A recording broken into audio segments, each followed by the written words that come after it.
오늘 소개해드릴 책은 저자 이미르의 압록강은 흐른다입니다.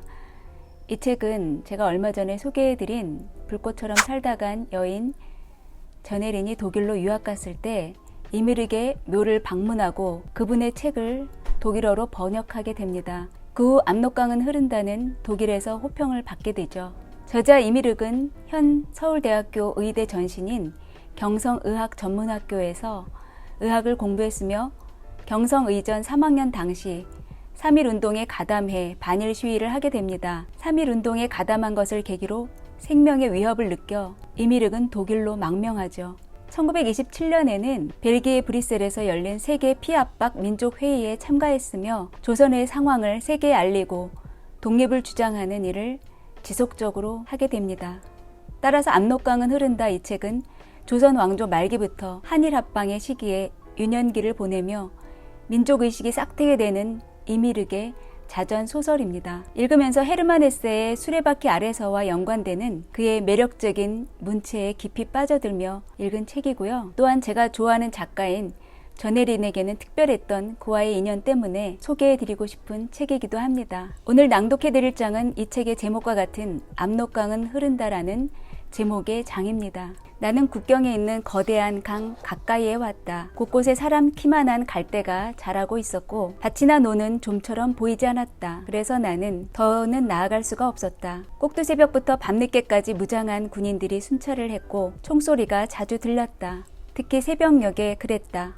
도주자들 대부분은 그때 길을 떠나는 듯 했다. 농부인지 어부인지 알 수 없는 어떤 사람이 매우 조심스레 나를 이웃 마을로 안내했다. 바로 옆집으로 안내할 때도 많았다. 그런 식으로 해서 나는 마침내 어느 어부의 오두막에 도착했다. 그곳에서 나는 차공이 강을 건네줄 때까지 숨어 기다려야 했다. 이튿날 밤 대학생 2명이 그 오두막으로 왔다. 그들 역시 강을 건너고 싶어 했다. 그들은 나보다 한참 어려 보였다. 두려움에 얼굴이 새파랗게 질린 한 명은 17살도 채 되지 않은 앳된 얼굴이었다. 그는 도주를 감행하려고 했던 것을 후회하는 눈치였다. 그는 조용히 앉아 앞만 바라보고 있었다. 사흘째 되는 날 밤 드디어 나이가 지긋한 어부가 나타나서 자기를 따라오라고 했다. 우리는 선뜻 오두막을 나서지 못했다. 달이 아직도 떠 있어서 쉽게 발각될 것 같았기 때문이다. 하지만 뱃사공은 오히려 달 밝은 밤에는 국경 감시가 그리 심하지 않다고 했다. 우리는 그를 믿고 갈대밭 사이로 난 거의 알아볼 수 없는 좁은 길을 따라 걸었다.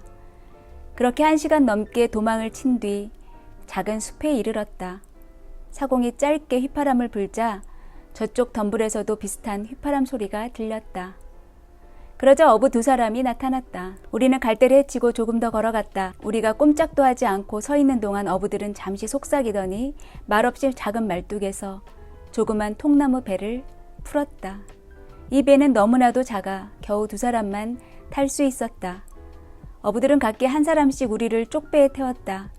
우리는 배와 배 사이에 간격을 넓게 두고 차례로 강가를 떠났다. 우리가 아무 소리도 내지 않고 그토록 조용히 이 큰 강 위로 노를 저어 나아가고 있노라니 거의 영겁에 가까운 시간이 흘러가고 있는 듯한 기분이 들었다. 강 한 복판에 이르렀을 때 멀리서 몇 차례의 총성이 들렸다. 나를 태운 어부는 싱긋 웃더니 그냥 조용히 있으라고 했다. 나중에 그는 내게 이따금씩 철교 위에서 경고 삼아 쏘는 총소리일 뿐이라고 속삭였다. 우리가 강 건너편에 닿았을 때는 이미 한밤중이었다. 어부들은 우리에게 3시간을 가면 가장 가까운 중국 국경 도시에 닿는다며 간단히 길을 알려준 뒤 우리와 헤어졌다. 우리는 잠시 서 있다가 배 3척이 서서히 우리의 고향을 향해 돌아가는 것을 바라보았다. 그리고는 우리 모두 태어나서 처음으로 만주 땅에서 자갈이 깔린 좁은 길을 말없이 걸었다. 중국 도시에 도착한 뒤 우리는 한참을 찾아 헤맨 끝에 어부들이 일러준 조선 여관을 발견했다. 날은 이미 훤히 밝았다. 우리는 곧바로 잠자리에 들었다. 그날 오후 우리는 헤어졌다. 일행 중 나이가 어린 사람은 창춘으로, 나이가 많은 사람은 선양으로 갔다. 나는 생전 처음 보는 중국의 도시를 이리저리 걸으며 둘러보았다. 비좁은 거리에는 사람들이 넘쳐났고 황금색 글자로 쓴 간판이 많았는데도 그 비좁은 거리들은 우중충했다. 집은 흰색 칠을 하지 않았고 사람들은 푸른색 옷을 입고 있었기 때문이다. 이곳은 조선보다 활기차고 시끌벅적했다. 잔뜩 흐린 하늘이 끝없이 광활한 평야 위에 드리워져 있었다. 내가 탄 기차는 북쪽을 향해 달렸다. 고향에서 산과 언덕, 골짜기와 시내만 보았던 나는 이 거대한 평야에 그만 놀라고 말았다. 광활한 평야에 대한 이야기를 들으면 언제나 약간은 구릉진 평야를 떠올렸지. 이곳과 같이 그저 끝없이 평평하기만 한 평야는 상상조차 못했던 것이다. 이 평야는 구릉이나 산도 없고 움푹 들어간 곳이나 구덩이도 없이 한없이 평평했다. 어디선가 폭풍이 일어나 엄청난 모래먼지가 우리가 탄 기차 쪽으로 몰려왔다. 옛날에 몽골과 만주의 기병대가 이곳으로 돌진해 오던 모습이 어렵지 않게 머릿속에 그려졌다. 남쪽 하늘이 다시 개고 희미한 달빛이 귀신이 나올 것까지 으스스한 벌판을 비추고 있었다. 만주의 수도인 선양도 그와 같이 무방비 상태의 평지에 있었다. 육중한 성벽이 에워싸고 있어 선양은 무시무시한 성과 같은 인상을 주었다. 인도와 중국 등지에서 불어오는 폭풍과 사막의 먼지에 둘러싸인 이 성은 한때 아시아의 절반이 넘는 영역으로 확장되었던 만주 세력의 본거지였다. 나는 딱 한 번 말들이 끄는 전차를 타고 시내로 가 장쩌린 장군의 궁전들을 둘러보았다. 과거 마적이었던 장군은 지금 이 궁전들 안에서 만주 지방을 나름의 방식대로 다스리고 있었다. 그는 구식 제도를 택했다. 성벽 밖에 있는 처형장은 보기에도 끔찍했다. 처형장 주위에는 처형당한 이들의 무덤이 있었다. 묘지 앞에는 비와 먼지로 얼룩진 나무 막대기의 이름과 나이가 또한 직업이 적혀 있었다. 이 슬픈 벌판의 한가운데에는 육중한 정자가 우뚝 버티고 있었다. 바로 이곳에서 끔찍한 일이 벌어졌던 것이다. 지금까지 이미르게 압록강은 흐른다입니다.